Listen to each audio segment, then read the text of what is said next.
The fluorescent lights of the hospital cafeteria buzzed overhead like dying insects, casting a sickly yellow glow over everything they touched. I stood behind the counter, my hands submerged in lukewarm dishwater that smelled faintly of bleach and yesterday's meatloaf. The clock on the wall read 11:47 p.m.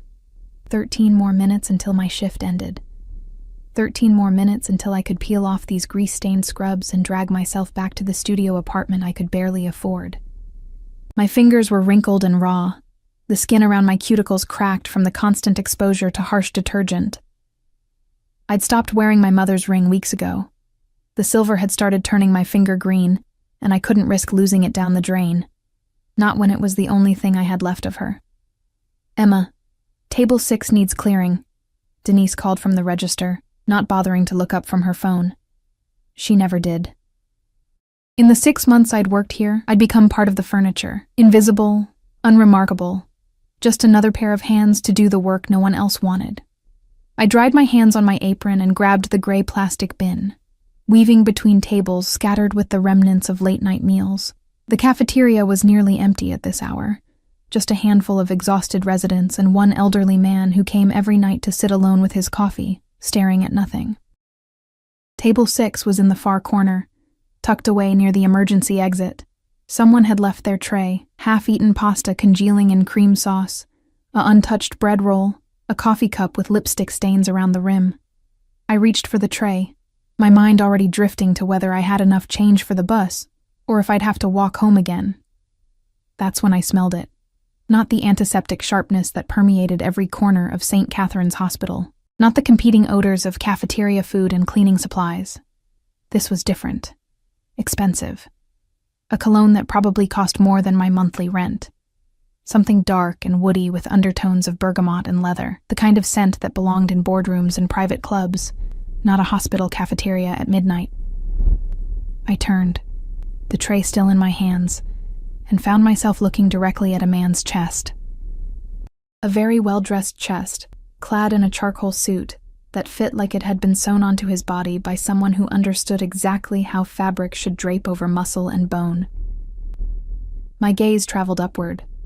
Crisp white shirt, no tie, the top 2 buttons undone in a way that seemed both careless and calculated. A jaw that could have been carved from marble. Lips that quirked slightly at one corner, as if he found something amusing about my obvious scrutiny. And then his eyes. Dark. Nearly black in the harsh cafeteria lighting, framed by lashes that were almost obscenely thick for a man. Those eyes were studying me with an intensity that made my breath catch in my throat, like I was a puzzle he was determined to solve. He was young, late 20s, maybe 30, with the kind of devastating good looks that didn't seem quite real, the kind of face that belonged on magazine covers or movie screens, not standing in front of me while I clutched a tray of dirty dishes like a shield. "I'm sorry," I stammered, taking a step back and nearly tripping over my own feet. The tray wobbled dangerously. "I didn't see you there. Did you need something? The kitchen's about to close, but I can probably—" "You're bleeding." His voice was low, quiet, but it cut through my rambling like a blade through silk. Smooth, with an accent I couldn't quite place, something European layered beneath perfect English. I looked down at my hands. Sure enough, a thin line of blood was welling up from a cut on my index finger. I must have caught it on something sharp in the dishwater. I hadn't even felt it. "Oh, it's nothing really. Just a small cut. Happens all the time." I set the tray down on the nearest table, fumbling for the napkins dispenser. My hands were shaking, though I couldn't have said why. There was something about the way he was looking at me, not with pity or concern, but with something far more unsettling. Recognition, maybe, or possession. Before I could grab a napkin, he moved. Not rushed, not aggressive, but with a fluid grace that suggested every action was deliberate, controlled. He caught my wrist in his hand, his fingers warm against my cold skin, and examined the cut with the same intense focus he'd directed at my face. "You should be more careful." The words were almost gentle, but there was steel underneath them. A command, not a suggestion. "I'm fine, really. Thank you, but I need to—" The emergency exit door behind us burst open with a bang that made me jump. 3 men entered, moving with purpose, their eyes scanning the room with a professional wariness that made my stomach tighten with instinctive unease. They weren't medical staff. They weren't visitors. They wore dark suits similar to the man still holding my wrist. And there was something about the way they carried themselves, the subtle bulges beneath their jackets, the way their hands never strayed far from their sides, that screamed danger. The man in front of me didn't turn, didn't acknowledge them at all. But I felt the change in him, a coiling tension, like a predator suddenly alert to potential threats in its territory. "Sir," one of them said, his voice low and deferential. "The car's ready. We should go. I'll be there when I'm ready, Marcus." Still, he didn't look at them. His eyes remained fixed on me, on the small cut that had already stopped bleeding. "Tell me your name." It wasn't a request. My mouth went dry. Emma Thorne. Something flickered in those dark eyes. Satisfaction, perhaps. Or victory. "Emma." He said it slowly, tasting each syllable like expensive wine. "You work every night?" "Most nights. Tuesday through Saturday, 6 to midnight." The words tumbled out before I could think better of it, before I could wonder why a man like this, surrounded by bodyguards, wearing a suit that probably cost more than my car, would care about my work schedule. He released my wrist finally, but the warmth of his fingers seemed to linger on my skin. From his pocket, he withdrew a handkerchief, actual linen, monogrammed with initials I couldn't quite make out in the dim light, and pressed it gently against my cut. "Keep pressure on it," he instructed, closing my fingers around the soft fabric. "And Emma?"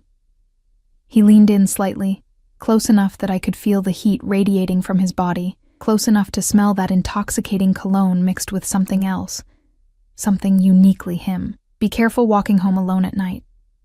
This neighborhood isn't safe for someone like you." "Someone like me?" I managed to whisper. His lips curved into a smile that didn't quite reach his eyes, unprotected. Before I could process what that meant, he stepped back, buttoning his suit jacket with practiced ease. The 3 men immediately fell into formation around him, 1 in front, 2 behind, creating a protective barrier as they moved toward the exit. I stood there, frozen, the expensive handkerchief pressed against a cut that had probably already stopped bleeding, watching him leave. At the door, he paused and looked back over his shoulder. Our eyes met across the empty cafeteria, and I felt something shift in my chest, like a door opening that I'd never be able to fully close again. Then he was gone, and I was left standing alone with dirty dishes and questions I wasn't sure I wanted answered. "Emma, you planning to clear those tables sometime this century?" Denise's sharp voice cut through my stupor. I shook myself, shoving the handkerchief into my pocket and grabbing the tray with hands that still trembled slightly. As I worked through the rest of my shift on autopilot, washing dishes and wiping down tables, I kept catching whiffs of that cologne clinging to my skin, kept feeling the phantom warmth of his fingers around my wrist. It wasn't until I was on the bus home, watching the city lights blur past the grimy window, that I pulled out the handkerchief to examine it more closely. The monogram was elegant, ornate. 2 letters intertwined so artfully it took me a moment to decipher them. DM. I ran my thumb over the embroidered letters, and that's when I felt it. Something small and hard sewn into the corner of the fabric. My heart hammering, I carefully picked at the stitches until a tiny object fell into my palm.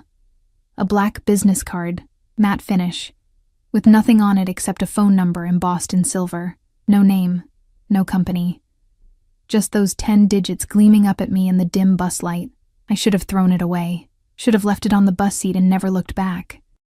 Instead, I tucked it carefully into my wallet, right next to my mother's photograph, and the $15 that was supposed to last me until next Friday.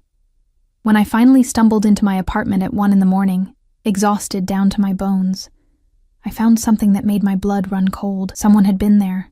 Nothing was missing, nothing disturbed, but I knew. The way my door stuck slightly when it had been closing smoothly that morning. The faint scent of that same cologne lingering in my tiny studio. The sense of violation that prickled along my spine like ice water. On my pillow, pristine against my threadbare sheets, lay a single white rose. Its petals were perfect, untouched by the grime and decay that seemed to coat everything else in my life. Attached to the stem with a thin black ribbon was a note, handwritten in bold, decisive strokes. "You dropped something. I'll be returning it personally. Lock your door, Emma, and keep it locked." My hands shook as I backed away from the bed, my mind racing. I hadn't dropped anything, hadn't lost anything, which meant this was just an excuse. A reason to see me again that he'd manufactured out of thin air. I should have called the police, should have reported the break-in, the implied threat, the way he'd somehow discovered where I lived from a single conversation in a hospital cafeteria, but I didn't. Instead, I picked up the rose with trembling fingers, brought it to my face, and inhaled its perfect, innocent fragrance, while my heart pounded with something that wasn't quite fear and wasn't quite excitement. Something darker and more dangerous than either. The thorns pricked my palm, drawing small beads of blood, and I thought about unprotected girls and expensive handkerchiefs, and the way his eyes had studied me like I was something precious that had been lost, and only now, finally, been found. I thought about danger and dark suits, and the feeling of his warm fingers wrapped around my wrist. And God help me, I wanted to feel them there again. I didn't sleep that night. How could I, with that rose sitting on my nightstand like a beautiful threat, its petals catching the orange glow from the streetlight outside my window? I lay in my narrow bed, staring at the water-stained ceiling, listening to my neighbor's television bleeding through the thin walls and the occasional wail of sirens in the distance. Every sound made me flinch. Every creak of the old building settling made my heart leap into my throat. I'd checked the locks 3 times, the deadbolt, the chain, even the window that overlooked the fire escape. But I still felt exposed, vulnerable, like I was being watched through walls I couldn't see. At some point near dawn, I must have dozed off, because I woke to my phone alarm screaming at me that it was already 9 a.m. I had class at 10, Introduction to Business Management at the community college, one of the 2 courses I could afford this semester while working nights at the hospital. I dragged myself out of bed, my body aching with exhaustion, and stumbled to the bathroom. The mirror reflected what I expected. Dark circles under my eyes, skin pale and sallow, hair a tangled mess. I looked exactly like what I was, a 23-year-old woman working herself to the bone just to stay afloat in a city that would swallow her whole without a second thought. The rose caught my eye as I pulled on jeans and a faded sweater. In the harsh morning light, it looked even more out of place in my shabby apartment. Too perfect, too expensive, too everything. I should throw it away, burn the note, delete that phone number from my memory, and pretend last night never happened. My fingers brushed against the business card in my wallet as I grabbed it. I left the card where it was. The bus ride to campus was the same as always, packed with people who looked through me rather than at me, all of us trapped in our own small survival bubbles. But today, I couldn't shake the feeling that someone was watching. I found myself scanning faces, looking for dark eyes and expensive suits. But there was nothing. Just tired workers and harried students and the everyday anonymity of city life. Professor Chen droned on about market analysis and competitive advantages, but I couldn't focus. My notes were a mess of half-finished sentences and unconscious doodles, thorns and roses and initials I didn't remember writing, DM over and over in the margins, like my hand was trying to solve a puzzle my brain refused to acknowledge. Ms. Thorne, perhaps you'd like to share your thoughts on vertical integration. I looked up to find the entire class staring at me, Professor Chen's eyebrows raised in expectation. Heat flooded my face. I'm sorry, I didn't... My phone buzzed in my pocket, once, twice, 3 times in rapid succession. Phones off in class, Ms. Thorne. You know the rules. Professor Chen's voice was sharp with disapproval. See me after class. The lecture crawled by with agonizing slowness. When it finally ended and the other students filed out, I approached the professor's desk with dread pooling in my stomach. I couldn't afford to fail this class, couldn't afford to lose the fragile academic standing that was my only hope of eventually getting a better job, a better life. Emma? Professor Chen's voice softened slightly as she removed her glasses. Is everything all right? This isn't like you. You're usually one of my best students. I'm fine. Just didn't sleep well. It won't happen again. She studied me with the same kind of intensity that man DM had used last night, but hers was maternal concern rather than predatory interest. You look exhausted. Are you working too many hours at that hospital job? I have to work. The bills don't pay themselves. I understand, but your education should be your priority. If you need resources, the college has programs. I'm fine, I repeated, perhaps more sharply than I intended. Really, thank you for your concern, Professor. Outside, I finally checked my phone. 3 messages from a number I didn't recognize, but somehow knew exactly who it was. Did you sleep well, Emma? You should eat breakfast. You look like you skipped too many meals. I'm having your door replaced today. The lock is a joke. Anyone could get in. My hands went numb. The phone nearly slipped from my grip. He was watching me. Right now, had to be. How else would he know I looked tired, that I'd skipped breakfast, that I was even awake? I spun around, scanning the campus quad with wild eyes. Students lounged on the grass, taking advantage of the unseasonably warm November day. A food truck dispensed coffee and bagels to a short line, nothing unusual. No one paying attention to me, but then I saw it. A black SUV parked across the street, windows tinted so dark they reflected the morning sun like obsidian mirrors. It hadn't been there when I'd arrived. I was certain of it. My phone buzzed again. Don't look so frightened, Emma. I'm simply ensuring you're safe. This neighborhood has a crime rate 40% higher than the city average. Did you know that? I typed back with shaking fingers. Who are you? What do you want from me? The response came immediately. You'll know soon enough. Go to class. Learn something useful. And Emma, don't skip lunch. There's a sandwich shop 2 blocks north, Antonio's. Order the grilled chicken. It's fresh today. My treat. Before I could respond, another message arrived. A screenshot of a mobile payment confirmation. He'd just sent $200 to my Venmo account with the note, "For necessities." I should have sent it back, should have blocked the number and reported him for stalking. Instead, I stood there in the middle of campus, staring at that money like it was both salvation and damnation, because $200 meant I could actually buy groceries instead of living on ramen and cereal. It meant I could pay the electric bill that was already 2 weeks overdue. It meant breathing room in a life that had become one long, suffocating panic about survival, but it also meant I was accepting something from him, becoming entangled, taking the first step into a web I might never escape. My stomach growled, loud enough that a passing student glanced at me with amusement. I hadn't eaten since yesterday's lunch, a bag of chips from the hospital vending machine. I walked to Antonio's. The sandwich shop was small and surprisingly clean, wedged between a laundromat and a convenience store with barred windows. The owner, a round man with flour on his apron and a smile that crinkled his eyes, greeted me like I was an expected guest. "Ah, you must be Emma. Your order's already being prepared. Please, sit.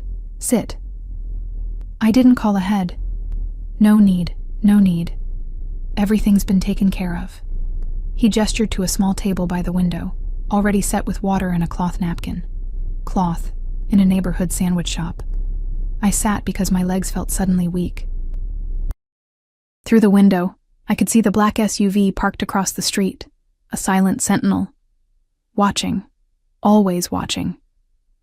The sandwich arrived within minutes, grilled chicken with fresh mozzarella, roasted red peppers, and basil pesto on ciabatta that was still warm from the oven. It smelled like heaven. My mouth watered despite the knot of anxiety in my stomach. Eat, Antonio urged, setting down a small cup of tomato bisque. You're too skinny. A strong wind would blow you away. The first bite was transcendent. I hadn't realized how hungry I was, how long it had been since I'd eaten something that wasn't prepackaged or reheated. I devoured half the sandwich before I could even think about what I was doing, accepting his charity, letting myself be taken care of by a man who'd broken into my apartment and was currently having me surveilled. My phone buzzed. I didn't want to look, but I couldn't help myself. Better. But eat the soup, too. You need the calories. I set down the sandwich, my appetite suddenly gone. He's watching me right now, I said to the empty shop. Antonio had disappeared into the back. Always. Get used to it. Why? I typed furiously. Why me? I'm nobody. I have nothing you could possibly want. The response took longer this time. Long enough that I'd almost given up on getting one. Long enough that I'd started eating the soup, which was, infuriatingly, the best tomato bisque I'd ever tasted. You have everything I want, Emma. You just don't know it yet. Finish your lunch. A car will pick you up after your evening class. Don't argue. Don't refuse. Just get in. And if I don't, then I'll come get you myself, and I won't be nearly as patient as I'm being now. There was no threat in the words, just a simple statement of fact. Somehow, that made it more terrifying than any explicit menace could have been.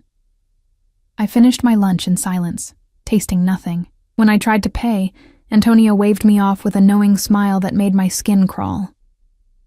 Already settled, Bella. Come back anytime. You're always welcome here. Outside, the SUV pulled away from the curb as soon as I emerged, gliding into traffic with practiced ease. But I knew it, or another just like it, would be back, following me to my next class, watching as I went through the motions of my ordinary, invisible life that was suddenly anything but.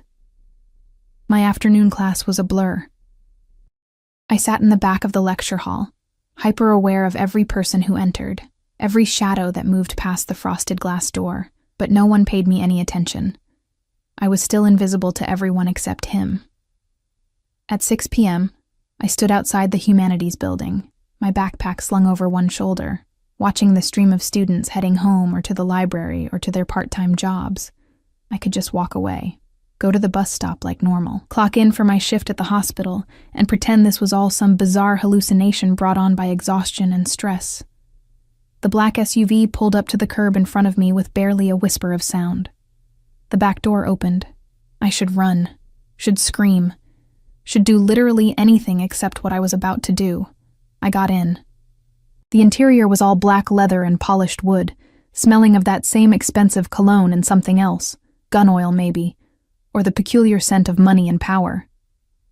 The door closed behind me with a solid thunk that sounded like a cell door slamming shut. He sat across from me, one leg crossed over the other, perfectly relaxed in a charcoal suit that was somehow different from last night's, but equally devastating. Those dark eyes tracked my every movement as I settled into the seat, my backpack clutched on my lap like a shield. Emma. My name was a purr in his throat, satisfied and possessive. I'm glad you made the smart choice. I don't even know your name, I whispered. His smile was slow, predatory. Dante. Dante Moretti. He extended his hand across the space between us, the same hand that had held my wrist last night, that had pressed the handkerchief to my cut. A pleasure to officially meet you. I stared at his hand like it was a venomous snake. Taking it would mean something, would seal some unspoken contract I didn't fully understand. I took it anyway.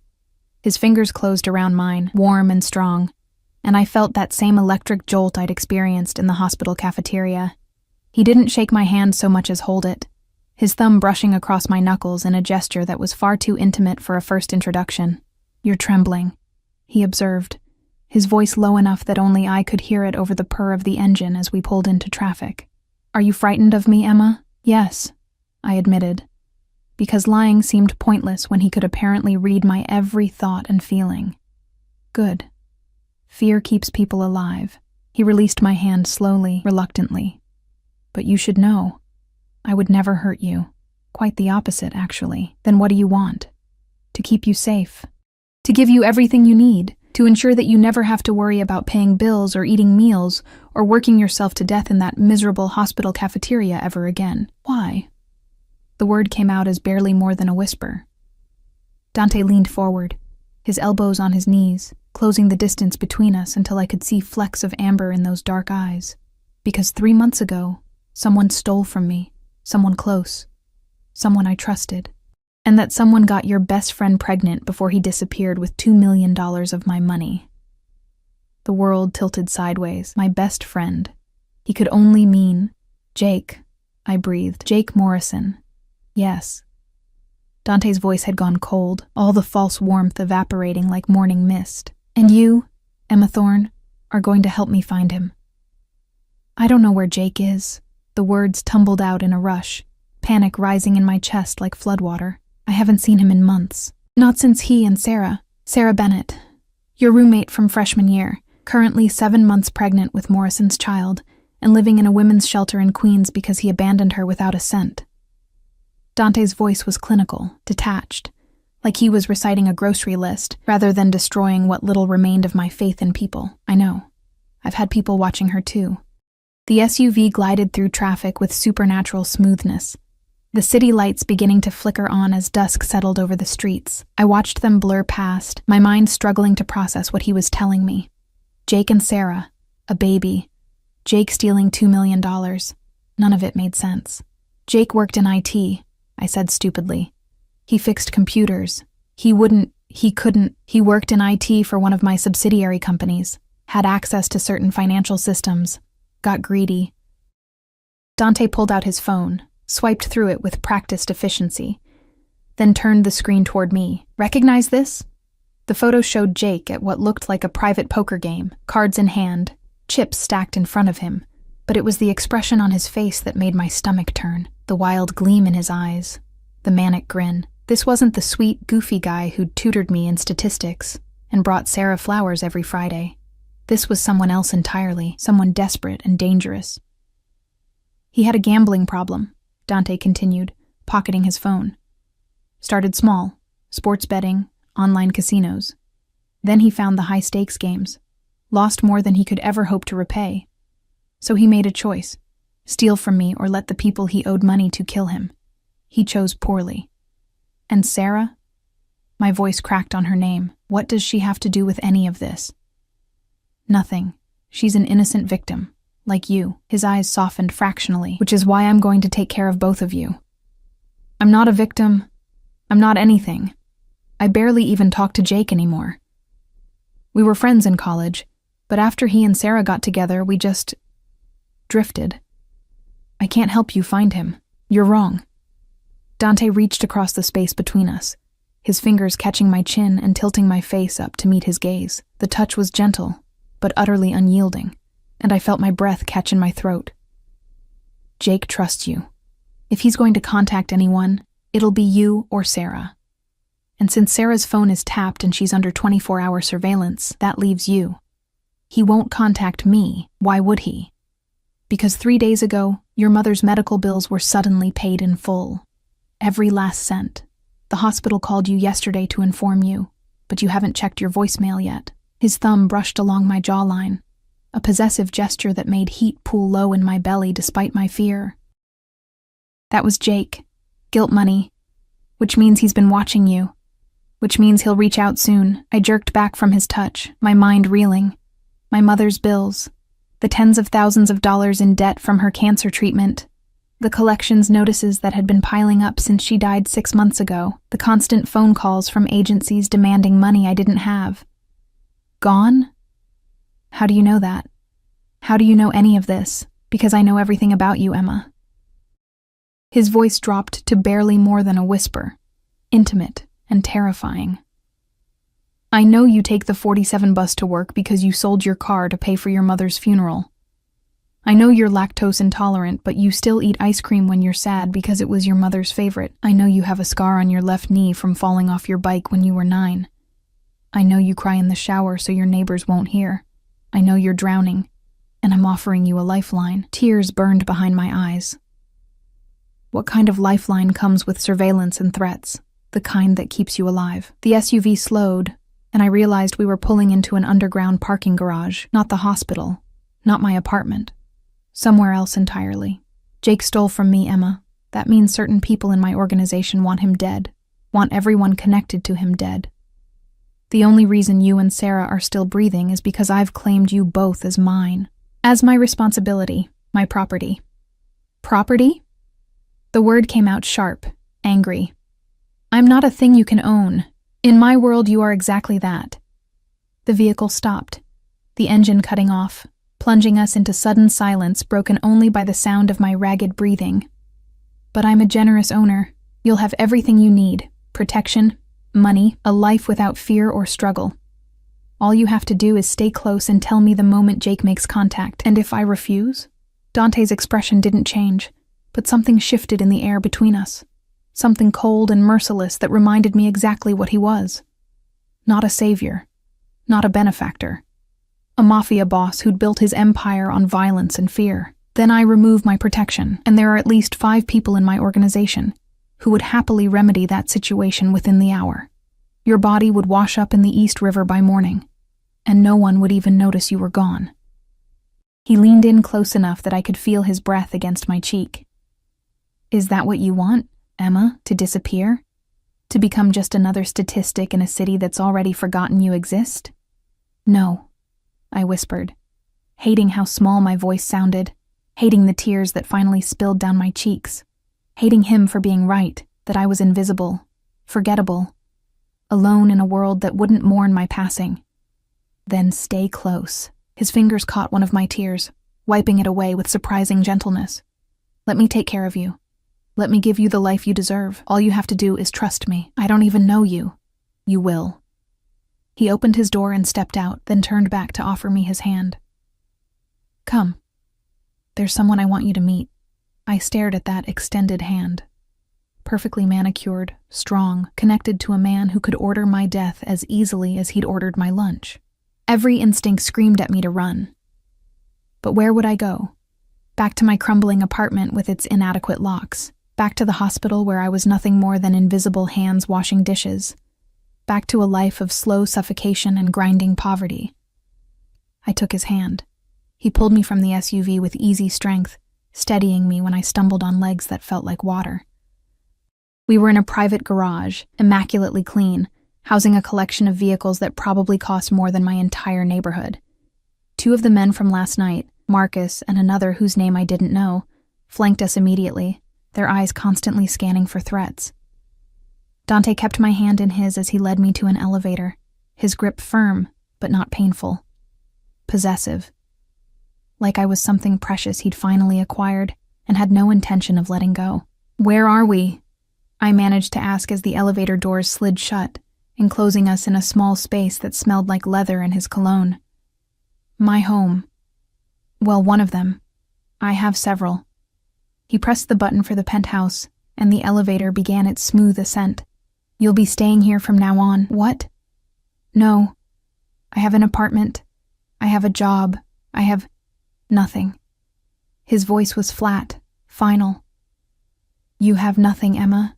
No family, no real friends, no prospects. Just debt and exhaustion and a slow march toward an early grave. His free hand came up to cup my face, forcing me to meet his eyes. I'm giving you a chance to live instead of merely survive. Take it. The elevator opened directly into a penthouse that stole what little breath I had left.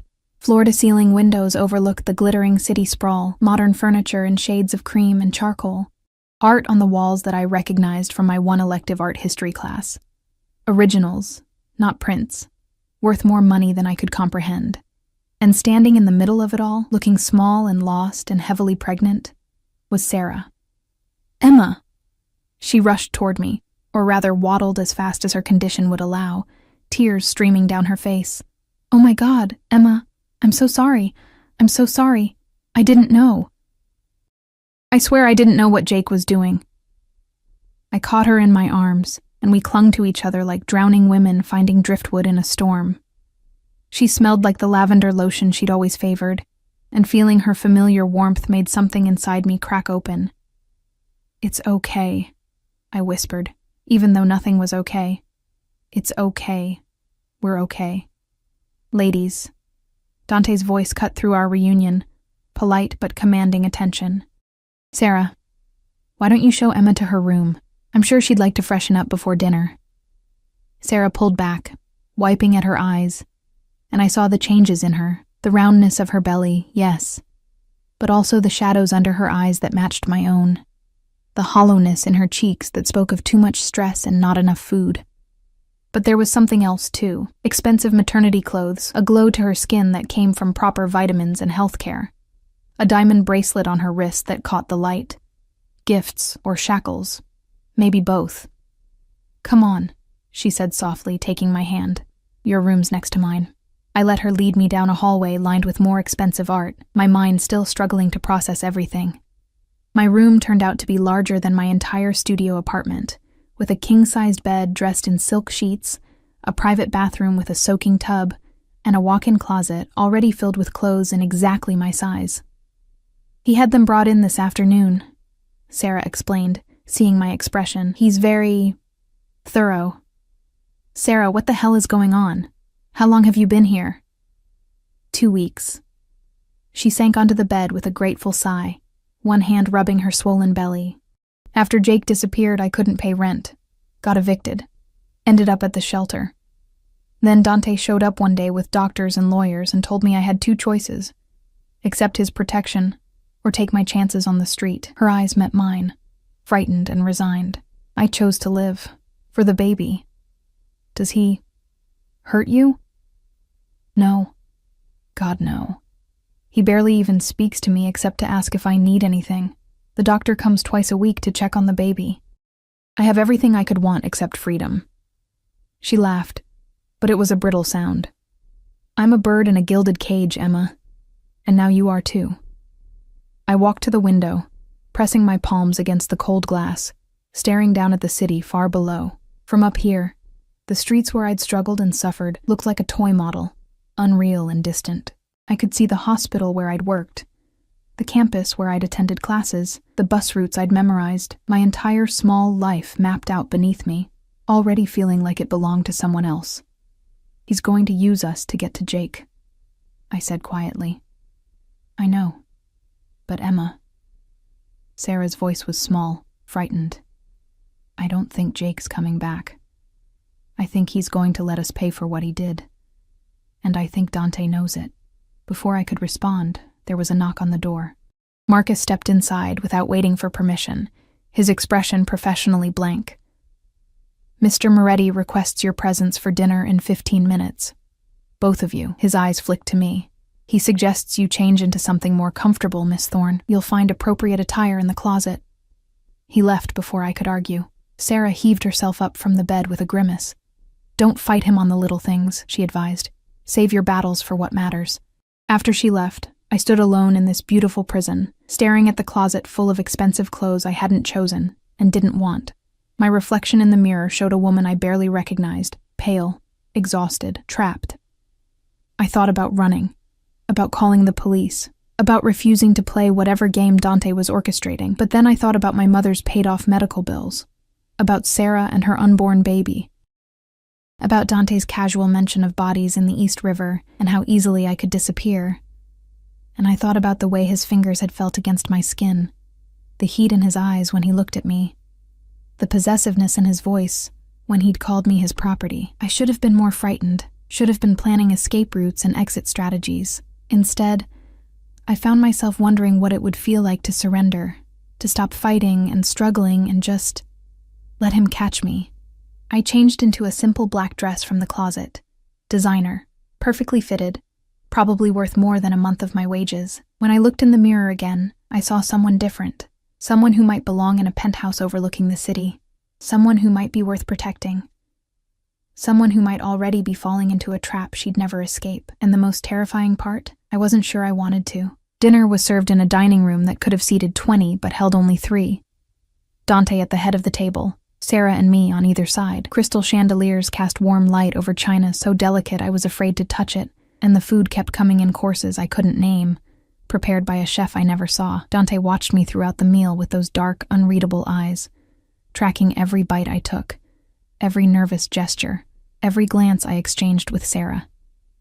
He barely touched his own food, seemingly more interested in observing us, observing me, than in eating. "You need to eat more," he said, when I set down my fork after finishing only half of the main course, some kind of fish in a butter sauce that melted on my tongue. "You're underweight." "I'm fine." "You're malnourished. I've seen your medical records. When was the last time you had a physical? Had your blood work done? Actually took care of yourself instead of just surviving day to day?" The invasion of privacy should have angered me. Instead, I felt a strange flutter in my chest, something disturbingly close to being cared for. No one had worried about my health in months, not since my mother died. "I can't afford doctors," I said quietly. "You can now. I've arranged for a full physical tomorrow morning. Dr. Chen will come here. I have class tomorrow. Not anymore.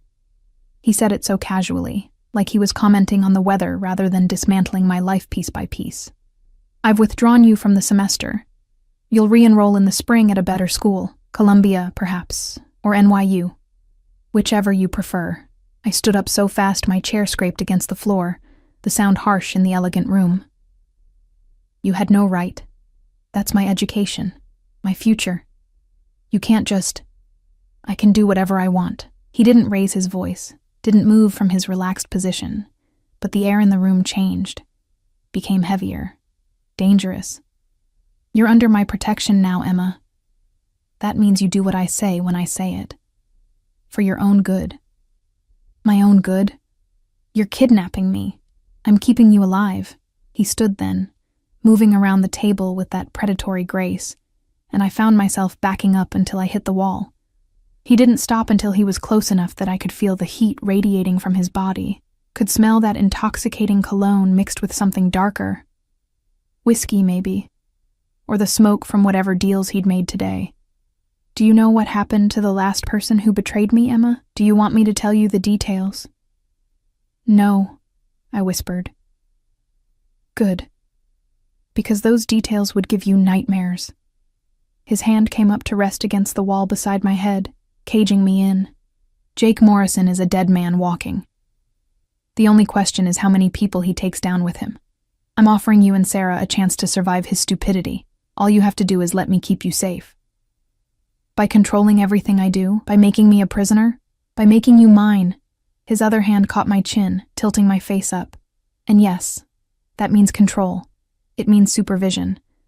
It means I know where you are and who you're with every second of every day. Because the people looking for Jake don't care about collateral damage. They'll torture you for information you don't have, then kill you just to send him a message. You're trying to scare me. I'm trying to make you understand reality. His thumb brushed across my lower lip, and I hated the way my breath hitched at the contact. You're in my world now, Emma, and in my world, pretty, vulnerable girls don't survive on their own. They need protection. They need someone strong enough to keep the wolves at bay. And that's you? My protector? Yes. The word was barely more than a whisper, but it resonated through me like a physical touch. I saw you in that hospital cafeteria, exhausted and invisible and so fucking beautiful it hurt to look at you. Saw the way you moved through the world like you were apologizing for taking up space. And I knew you were mine before I even learned your name. That's insane. Perhaps. His lips curved into a smile that was more predatory than amused. But it's also true. I've built an empire on instinct, Emma, on knowing what I want and taking it, and I want you. Why?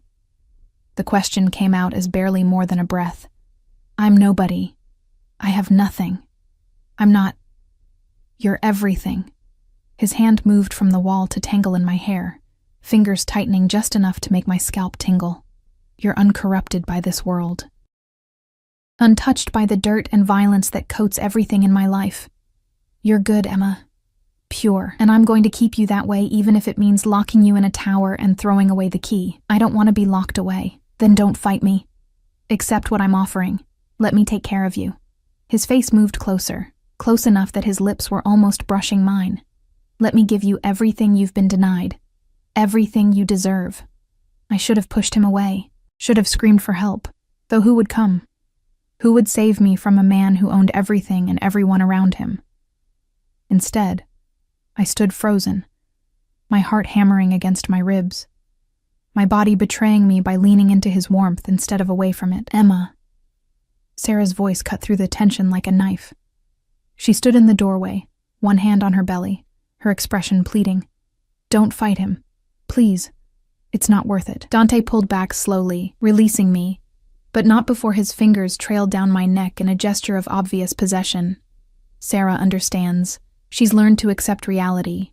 You will too. He walked past her without another word, leaving me slumped against the wall, my legs shaking and my mind in chaos. Sarah crossed to me immediately, grabbing my hands. He's not going to hurt you, she said urgently. But you can't defy him directly. It only makes things worse. How can you accept this? How can you just give in? Because I have a baby to think about. Her voice cracked, tears spilling down her cheeks. Because I have no money, no family, no options. Because Dante Moretti might be a monster, but he's a monster who's keeping us fed and safe and alive. Do you understand? Alive, Emma, which is more than Jake ever cared about. I pulled her into my arms, and we stood there in that beautiful dining room, two women trapped in a gilded cage, holding each other because there was no one else. That night, I lay in my enormous bed, staring at the ceiling and listening to the unfamiliar sounds of the penthouse. Sarah had gone to sleep hours ago, exhausted by the baby and the stress. But I couldn't quiet my mind. My phone, my old cracked phone that I'd somehow been allowed to keep, sat on the nightstand, dark and silent. No messages from Jake, no calls, nothing. Around 2 a.m. I heard it. Footsteps in the hallway, a pause outside my door. The handle turned slowly and my heart leapt into my throat. The door opened just enough for a shadow to slip through. Tall, broad-shouldered, unmistakable. "What are you doing?" I whispered, sitting up and clutching the silk sheets to my chest like they could protect me. "Making sure you're still here." Dante's voice came from the darkness near the door. "That you haven't done anything stupid like trying to escape." "How would I escape? We're 30 floors up, and I'm sure every exit is guarded." "Smart girl," I heard rather than saw his smile. "But people do stupid things when they're desperate. I needed to see for myself. You could have checked the cameras. I'm sure you have them everywhere." "I do. But I wanted to see you in person. Wanted to..." He trailed off, and I heard him move closer, his footsteps soft on the plush carpet. "Wanted to make sure you were real, that I hadn't imagined you." The vulnerability in his voice surprised me. This wasn't the cold Mafia boss who'd threatened me over dinner. This was something else. Something raw and almost frightened beneath the armor of control. "I'm real," I said softly. "Yes." He sat on the edge of my bed, and in the faint light from the window, I could see his profile, the strong jaw, the sharp cheekbones, the way his shoulders carried invisible weight. "My mother used to say that some people are meant to save us, that angels wear unexpected faces. I'm not an angel, no. But you're mine to protect, mine to keep safe." His hand found mine in the darkness, fingers intertwining with a gentleness that contradicted everything I knew about him. "I know you're frightened. I know this isn't what you wanted, but I promise you, Emma, I will never let anyone hurt you. Not Jake's enemies, not random violence on the street, not even yourself." "What if you're the one hurting me?" He was silent for a long moment, his thumb tracing circles on my palm. "Then I'll be the monster you need me to be, because keeping you alive matters more than keeping you happy. That's not love. That's obsession. I never said I loved you." His voice dropped to barely more than a whisper. "I said you were mine. There's a difference." He stood then, releasing my hand with obvious reluctance. "Sleep, Emma. Tomorrow you start your new life. Dr. Chen will examine you in the morning. Then you'll meet with the tutors I've arranged. You're not abandoning your education, just adjusting it to a safer format. In the afternoon, you'll accompany Sarah to her prenatal appointment. You're going to be her birth partner when the time comes. You've planned everything. I always do." He moved toward the door, then paused. "And Emma, don't try to contact anyone from your old life. Your phone is monitored. Your emails are being read. If Jake reaches out, you tell me immediately. That's not a request." After he left, I lay in the darkness for hours, my hand still tingling where he'd held it. Outside the window, the city glittered like scattered diamonds, beautiful and cold and indifferent to the small tragedies playing out in its towers. I thought about escape, about authorities, about fighting back. But I also thought about Sarah and her baby, about Dante's casual mention of bodies in the river, about the warmth of his hand and the hunger in his eyes, and the terrifying possibility that some part of me, some damaged, desperate part, wanted to be claimed by someone who saw me, really saw me, even if that someone was a monster. 3 days passed in strange domesticity. Dr. Chen confirmed I was malnourished and anemic, prescribed vitamins I actually had access to, and scheduled follow-up appointments I would actually attend. The tutors were patient and knowledgeable, teaching me more in a few hours than I'd learned in weeks of distracted college classes. Sarah and I fell into an easy rhythm, cooking together in the massive kitchen, watching movies on the huge television, pretending we were just two friends having a sleepover, rather than two prisoners in a gilded cage. Dante was everywhere and nowhere. I'd catch glimpses of him on calls in his office, his voice low and threatening in Italian. He'd appear at dinner, watching me eat with those intense eyes, making sure I finished every bite. Once I woke in the night to find him standing at my window, staring out at the city, and something about his stillness made my heart ache. On the fourth day, everything changed. I was in the kitchen making tea when my phone buzzed. A text from an unknown number. "Emma, it's Jake. I'm so sorry. I never meant for any of this to happen. I need to see you. Need to explain. Meet me tomorrow at 2 p.m. The old coffee shop near campus. Come alone, please. I'm begging you." My hands shook so badly I almost dropped the phone. This was it. The moment Dante had been waiting for. I should tell him immediately, should hand over the phone and let him handle it. But Jake was my friend, or had been. And maybe, just maybe, if I could talk to him, I could fix this, could convince him to return the money, to make things right, to save all of us from whatever nightmare was coming. I deleted the message and typed back, "I'll be there." The phone buzzed again almost immediately. "Thank you. And Emma, don't tell Dante. He'll kill me before I can explain, please." I looked up to find Dante standing in the kitchen doorway, watching me with an expression I couldn't read. "Who was that?" he asked quietly. And in that moment, I made a choice that would change everything. "Nobody," I lied, "just spam." His eyes narrowed fractionally, and I knew. He didn't believe me, but he nodded slowly, like he was accepting my first real betrayal with something almost like satisfaction, like he'd been waiting to see if I would lie to him, like he wanted an excuse for what came next. "Good," he said, moving toward me with deliberate steps. "Because you know what happens to people who betray me, don't you, Emma?"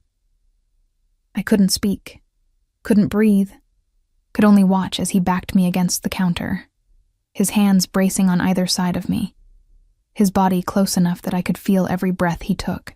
"Don't you?" he repeated, his voice dropping to a dangerous whisper. "Yes," I managed, "and you would never do that, would you?" "No." "Liar." The word was almost affectionate. His hand came up to cup my face, thumb brushing across my cheekbone. "You're a terrible liar, Emma. Your pulse races. Your pupils dilate. You can't quite meet my eyes. It's actually endearing. I don't—" "Jake texted you, asked you to meet him, and you said yes." He said it with absolute certainty, and my stomach dropped. "Did you really think I wouldn't know, that I wouldn't have alerts on every communication device in this penthouse?" Tears burned behind my eyes. "I just wanted to talk to him, to fix this." "There's nothing to fix. He made his choice. Now you've made yours." He leaned in until his lips were against my ear. "Tomorrow at 2 p.m., you'll go to that coffee shop. You'll meet Jake, and you'll wear this." Something cold touched my throat. A necklace settling against my skin, delicate chain, small pendant. I looked down to see a tiny diamond glittering between my collarbones. "It's beautiful," I whispered stupidly. "It's a tracker, and a listening device, and a panic button." His fingers fastened the clasp at my nape with practiced ease. "You'll go to Jake. You'll listen to whatever pathetic excuses he has, and you'll stay close to him, because I'll be listening. I'll be watching. And the moment, the very second, he threatens you or tries to take you away, I'll put a bullet between his eyes." "No. Dante, please. He's a dead man, Emma. Has been since the moment he stole from me. The only question is whether you survive his stupidity." His hands gripped my shoulders, hard enough to bruise. "So here's what's going to happen. You're going to be my bait, my beautiful, innocent bait. And when Jake reveals where he's been hiding, who he's been working with, what his plan is, I'm going to end him. Understand?" I nodded, tears finally spilling down my cheeks. "Good girl." He kissed my forehead. a gesture so tender it made my heart crack. Don't worry, I'll keep you safe. That's what I do. I keep what's mine. He left me there, shaking and crying, the necklace heavy around my throat like a collar, like a leash, like a promise that I would never, ever be free. The coffee shop looked exactly as I remembered. Faded brick exterior, mismatched furniture visible through steamed windows, the perpetual smell of burnt espresso and old books. I'd spent countless hours here during my freshman year, studying with Sarah and Jake, believing the world was full of possibilities instead of traps. That girl felt like someone else entirely.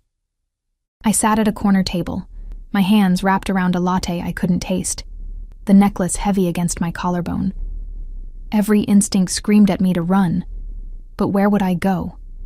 Dante's men were everywhere. I'd spotted at least 3 on my walk from the SUV that had dropped me off 2 blocks away. The driver, Marcus, had given me explicit instructions. Stay visible, keep the necklace on, don't leave with Jake under any circumstances. As if I needed the reminder. As if I could forget the way Dante had looked at me this morning before I left. His dark eyes burning with something between possession and worry.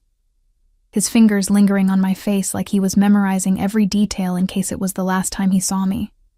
Stay close, he'd murmured against my temple, and come back to me.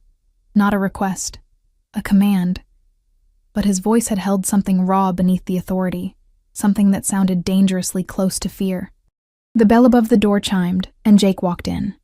I barely recognized him. The confident, easygoing guy I'd known had been replaced by someone gaunt and hollow-eyed, his clothes hanging loose on a frame that had lost too much weight too fast. He scanned the room with jerky, paranoid movements before his eyes found mine. The relief that flooded his face made my chest ache. Emma. He slid into the seat across from me, reaching for my hands. I pulled them back, and hurt flickered across his features. I know you hate me. You should. But I needed to see you. Needed to explain. Explain what? How you stole $2 million from the Mafia? How you got Sarah pregnant and then abandoned her? How you've put everyone you supposedly cared about in danger. My voice was low but sharp, cutting through the ambient noise of the coffee shop. It wasn't supposed to happen like this. I was going to pay it back, I swear. The gambling. I thought I could win it back. Thought I could fix everything before anyone noticed. But it all went wrong so fast. He ran shaking hands through his hair, and I saw the tremor in his fingers, the wild edge to his eyes. They're going to kill me, Emma. Moretti's people. They've already killed 2 guys I worked with. I'm next. Then give the money back. Turn yourself in. Let Dante... Dante? Jake's eyes sharpened with sudden focus. You're calling him Dante? Jesus Christ, Emma, what has he done to you? I touched the necklace reflexively, and Jake's gaze followed the movement. His face went pale. You're wearing his jewelry. He leaned back, something like horror dawning in his expression. He's claimed you, hasn't he? Made you his. Oh God, Emma, I'm so sorry. I never meant... What did you mean then? What was your plan, Jake? I was going to disappear. Change my name. Start over somewhere Moretti couldn't find me. But I couldn't leave without seeing you one more time. Without making sure you were okay. His hand shot across the table, grabbing mine before I could pull away. Come with me. Right now. I have a car 2 blocks from here. We can be across the state line in 3 hours. Mexico by tomorrow. He can't chase us forever. And Sarah? Your baby? Guilt flashed across his face, quickly buried. Sarah made her choice. She's safer with Moretti's protection than she would be on the run with me. You're a coward. The words came out flat, factual. You're willing to let her raise your child alone while you run away from your mistakes. I'm willing to survive. That's more than most people who cross Dante Moretti can say. His grip tightened painfully on my hand. Please, Emma. I'm begging you. Come with me. I can't lose you too. You're the only good thing I have left.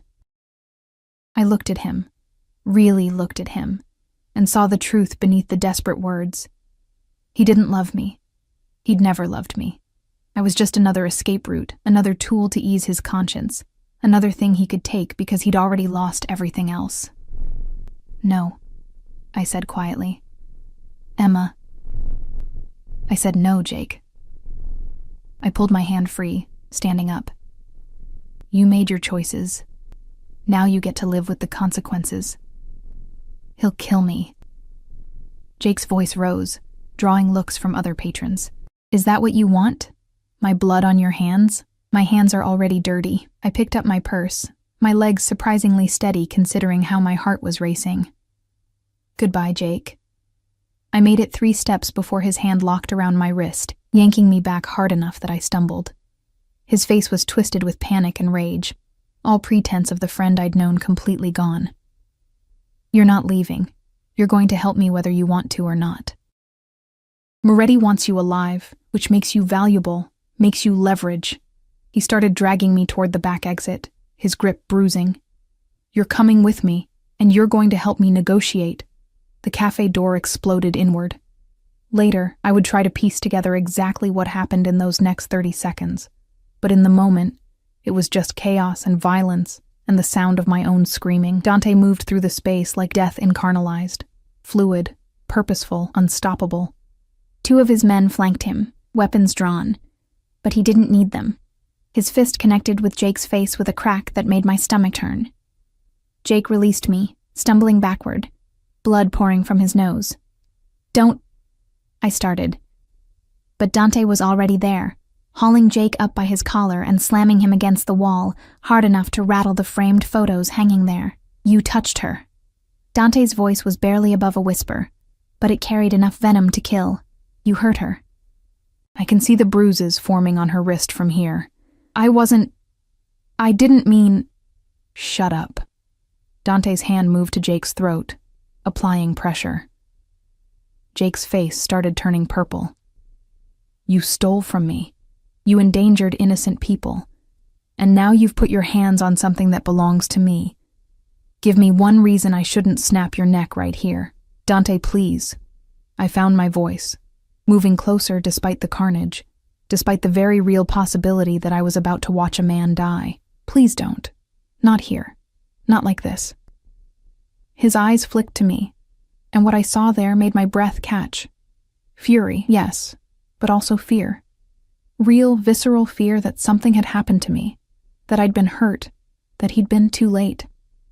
"He bruised you," Dante said, his voice rough with barely controlled rage. "He put his hands on you with intent to harm, to take you from me. But he didn't. I'm fine. I'm here. I'm safe." I stepped closer, close enough to touch his arm. "Please. Let the law handle him. Let him face real consequences, not just this." For a long moment, Dante didn't move, didn't breathe.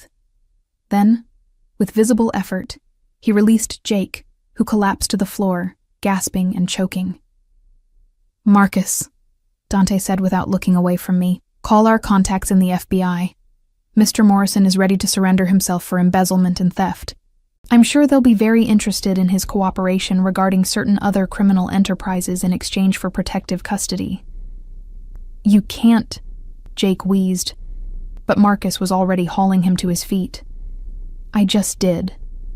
Dante's attention was entirely on me now, his hands coming up to cup my face with a gentleness that contradicted the violence of seconds before. "Did he hurt you? Tell me the truth." "My wrist." I showed him the forming bruises, and his jaw clenched so hard I could hear his teeth grind. I should kill him for this. "But you won't. Because I'm asking you not to." I covered his hands with mine, feeling them tremble slightly, the only sign that he wasn't as controlled as he appeared. "Because I'm safe. Because you kept your promise." Something shifted in his expression, the hard edges softening, the predator receding to reveal something almost vulnerable beneath. "You came back to me. You could have run, could have left with him, but you came back. I never planned to leave.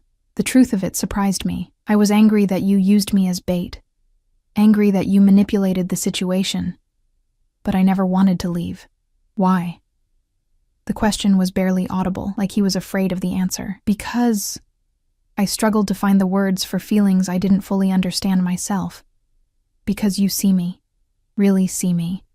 Not as invisible Emma who washes dishes and fades into the background, but as someone worth protecting, worth keeping, worth claiming. You are worth all of that and more. His thumb brushed across my cheekbone, wiping away tears I hadn't realized were falling. You're worth burning the world down for. That's terrifying. I know, but it's also true. He leaned his forehead against mine, and I could feel him breathing, could feel the rapid beat of his heart against my chest. I'm not a good man, Emma. I've done things that would make you sick, hurt people, killed people, built an empire on blood and fear. But with you, God, with you, I want to be different, want to be the man you see when you look at me. I see a monster, I whispered. I know. But I also see someone who paid my mother's medical bills, who's taking care of Sarah and her baby, who holds my hand in the dark and checks on me while I sleep to make sure I'm real. More tears fell, hot and fast. I see someone who's obsessed with me in a way that should terrify me, but instead makes me feel more alive than I have in years. His hands tightened on my face. Emma, I'm not saying I love you. I don't even know if I like you most of the time. But I'm saying I choose this. Choose you. Choose staying close instead of running away. I met his eyes, dark and intense, and entirely focused on me. Because maybe I need to be claimed just as much as you need to claim me. The kiss was inevitable. His lips crashed against mine with desperate hunger, one hand tangling in my hair while the other wrapped around my waist, pulling me flush against him. I could taste coffee and mint in something darker. Possession, maybe, or surrender. I kissed him back with equal fervor, my hands fisting in his shirt, holding on like he was the only solid thing in a world that had turned liquid and uncertain. When we finally broke apart, both breathing hard, I was distantly aware that we were still in the coffee shop, that people were staring, that Marcus was efficiently removing Jake while police sirens wailed in the distance. But none of it mattered. Nothing mattered except the way Dante was looking at me, like I was oxygen, and he'd been drowning, like I was salvation for a man who'd long since given up on redemption. Take me home, I said quietly. Home? Your penthouse. Our penthouse. I tested the words, found them fitting better than they should. Take me home, Dante. The smile that crossed his face was pure, unguarded joy. Brief and brilliant as lightning before his usual controlled mask slipped back into place. But I'd seen it. Seen the real man beneath the monster. And I wasn't afraid anymore. 3 months later, I stood in the penthouse nursery, watching Sarah rock her newborn daughter while late afternoon sunlight streamed through the windows. Little Grace had her father's nose and her mother's eyes, and she was perfect despite the circumstances of her conception. Jake was in federal custody, cooperating with authorities in exchange for a reduced sentence. He'd never meet his daughter. Sarah had made that choice, and I supported it. Dante appeared in the doorway, silently as always, watching me watch them. His arms came around my waist from behind, pulling me back against his chest. You're good with her, he murmured against my hair. She's easy to love. Like her aunt. I turned in his arms, looping mine around his neck. In 3 months, so much had changed. I'd re-enrolled in school, Columbia, as he'd suggested, and was thriving with tutors who actually cared about my education. I'd gained weight, color returning to my cheeks, the constant exhaustion fading. I'd learned the contours of Dante's world, dangerous and violent and not remotely what I'd planned for my life, but I'd also learned the contours of his heart. The way he still checked on me at night, the way he remembered that I liked my coffee with too much cream, the way he'd commissioned a portrait of my mother so I'd never forget her face, the way he touched me like I was precious and kissed me like I was air. I have something for you, he said, pulling back slightly to retrieve a small box from his pocket. My heart stuttered. Dante, it's not what you think. Not yet. He opened it to reveal a key, old-fashioned, ornate, beautiful. This is the key to a gallery space downtown. I bought it this morning. It's yours. Mine? I don't understand. You mentioned once that you'd wanted to study art history. that you'd dreamed of opening a gallery someday before life got in the way. His fingers closed around mine, pressing the key into my palm. Now you can. Sarah can help manage it when Grace is older.